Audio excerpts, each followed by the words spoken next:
Guys, pasti beberapa dari kamu sudah tahu kalau dividen merupakan salah satu tools atau instrumen untuk dapetin passive income.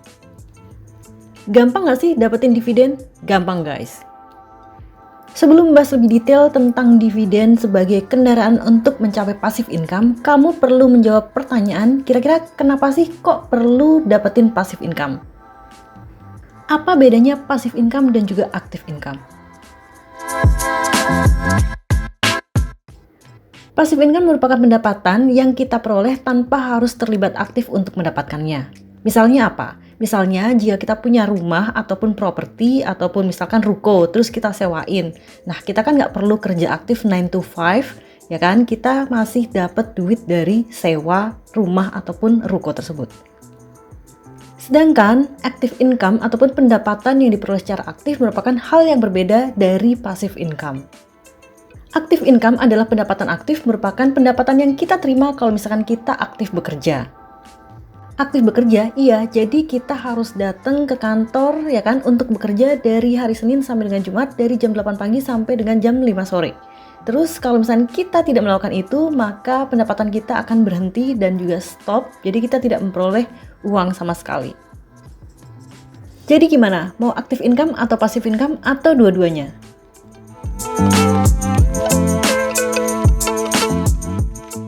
Terus, bagaimana kaitan dividen dengan passive income? Dividen merupakan hasil yang dibayarkan oleh perusahaan kepada para pemegang sahamnya.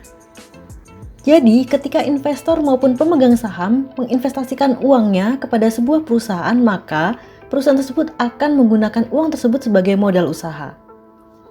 Atas dasar tersebut, maka ketika perusahaan mengalami keuntungan, perusahaan akan membagikan sejumlah keuntungan tersebut kepada pemegang sahamnya dalam bentuk dividen. So, ketika kita membeli saham dari sebuah perusahaan, otomatis kita menjadi salah satu pemegang sahamnya ataupun kita menjadi seorang investor. Dan ketika perusahaan tersebut membagikan keuntungannya sebagai bentuk dividen, maka kita nantinya juga akan menerima dividen tersebut. Enak dong dapat dividen, ya nggak? Sebenarnya ketika kamu membeli saham sebuah perusahaan, selain mendapatkan dividen, kamu juga dapat capital gain. Capital gain, nanti kita bakal jelasin di next episode ya guys. Sebagai gambaran singkat tentang capital gain, jadi ketika kamu membeli saham sebuah perusahaan dan perusahaan tersebut bagus, maka harga sahamnya akan terus naik. Maka kamu nantinya akan dapat selisih dari situ.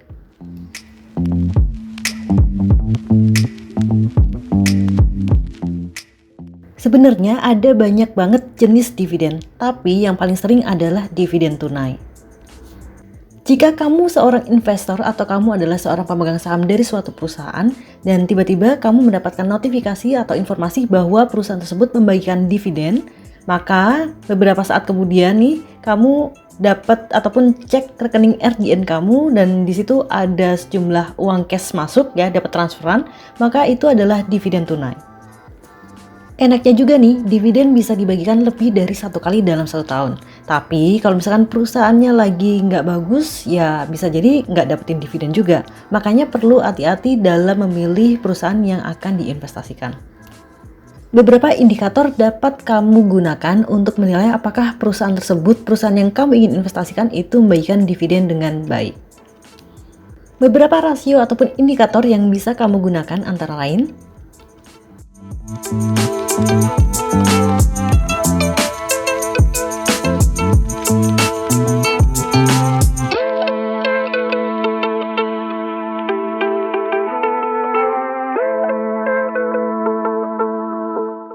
pada dasarnya DPR atau dividen payout ratio mencerminkan seberapa banyak alokasi laba dari perusahaan yang akan didistribusikan dalam bentuk dividen. Sedangkan dividen per share ataupun DPS itu mencerminkan berapa banyak dividen yang dibayarkan per lembar sahamnya. Yang nggak kalah penting dan sering dijadikan tolak ukur adalah dividen yield. Kenapa? Karena dividen yield mencerminkan perbandingan antara dividen yang dibagikan dengan harga per lembar sahamnya. Nah, jadi kayak ngitung berapa sih modal yang dikeluarin buat beli saham, terus kita bakal dapat berapa dividennya. Berdasarkan informasi, sebuah perusahaan dikatakan memiliki dividen yield yang tinggi jika memiliki dividen yield di atas 5%.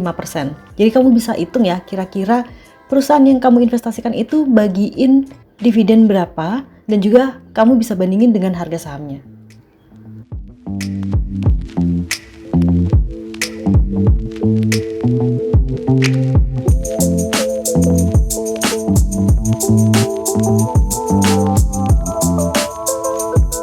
Selain itu, kalau misalkan kamu nggak mau ribet, kamu bisa cek emiten atau perusahaan-perusahaan yang rutin membagikan dividen di IDX High Dividend 20. Nah, IDX High Dividend 20 merupakan indeks yang berisi 20 saham perusahaan tercatat dan secara rutin membagikan dividen tunai dan juga memiliki imbal hasil dividen yang cukup besar kepada para pemegang sahamnya. Tentunya nggak semua perusahaan bisa masuk dalam daftar IDX High Dividend 20.